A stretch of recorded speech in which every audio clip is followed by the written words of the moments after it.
Il y a des élites avec un grand Z, c'est ça? Ouais. C'est quoi les élites? Ceux qui se prennent pour des élites, c'est-à-dire qui tiennent aujourd'hui le pouvoir à la fois financier, médiatique, intellectuel, économique. Voilà. Donc vous savez qu'aujourd'hui la société française est structurée en trois tiers.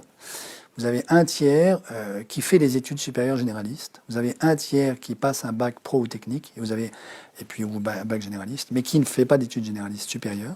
Et puis vous avez un dernier tiers qui n'a pas le bac en France. Donc contrairement à ce que croient les membres du premier tiers, il n'y a pas 80% d'une classe d'âge aujourd'hui qui passe le bac. C'est pas vrai. Et donc le tiers entre guillemets éduqué supérieur, lui, il a accès à tous les pouvoirs économiques, financiers, symboliques, médiatiques. Les médias, globalement, ne parlent que de lui et ne parlent qu'à lui.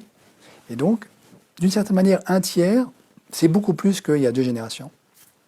Il y a deux générations, quand Sartre disait on ne peut pas se permettre de désespérer Billancourt, il était parfaitement conscient du fait qu'il appartenait à une petite minorité qui faisait moins de 10% de la population. Et il était contraint, le dimanche midi, à table, au repas dominical, de parler avec la cousine Gertrude ou le cousin Albert qui n'a pas fait d'études. Aujourd'hui, le tiers éduqué supérieur est suffisamment nombreux pour pouvoir vivre dans une espèce d'endogamie sociale complète. Sécession. Oui, dans une sécession. Donc c'est la fuite de Varennes. Et donc ce tiers-là ne parle plus aux deux autres tiers de la population française, ne sait plus ce que vivent les deux autres tiers, et est très étonné lorsque les deux autres tiers votent non, par exemple, à la Constitution européenne en 2005, ou bien organisent des ronds-points avec des gilets jaunes pour protester contre le sort qui leur est réservé par le gouvernement actuel. Donc il y a une mécompréhension, et en fait une méconnaissance grandissante de la part de ce tiers, de ce que vivent les deux premiers tiers des Français aujourd'hui. Ce manque de socio-perception, on peut essayer de les reconnecter avec la réalité? Oui, bien sûr, ça suppose... À grand coup de gilet jaune? Comment? À grand coup de gilet jaune? Alors, à grand coup de gilet jaune, alors attention, premièrement, regardons ce qui s'est passé avec les gilets jaunes. Les gilets jaunes ont rendu possible quelque chose comme la Convention citoyenne sur le changement climatique. Sans les gilets jaunes, ça n'aurait pas eu lieu. C'est pas Macron qui tout d'un coup s'est dit on va faire cette convention. La convention citoyenne a été rendue possible grâce à la pression des gilets jaunes.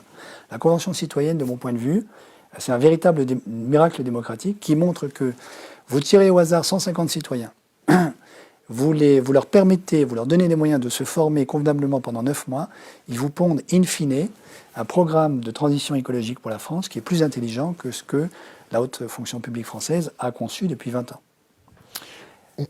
Donc ça veut dire quoi? Ça veut dire que les deux premiers tiers de la France sont capables de parler au premier tiers, d'avoir des raisonnements et des conclusions et des préconisations normatives politiques qui sont du même niveau que ce qui est capable de produire le premier tiers.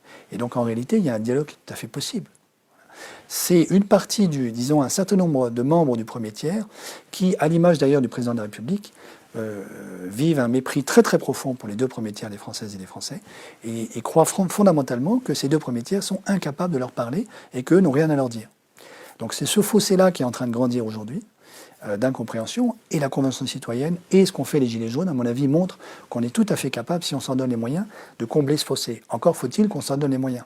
De ce point de vue-là, je trouve que la Convention citoyenne montre une chose, c'est que les médias ne font pas leur boulot dans notre pays. Parce que s'ils faisaient véritablement leur travail, la qualité du débat qui a eu lieu au sein de la Convention citoyenne, on pourrait l'avoir dans l'espace public en France aujourd'hui. Et ce n'est pas ce qu'on a malheureusement.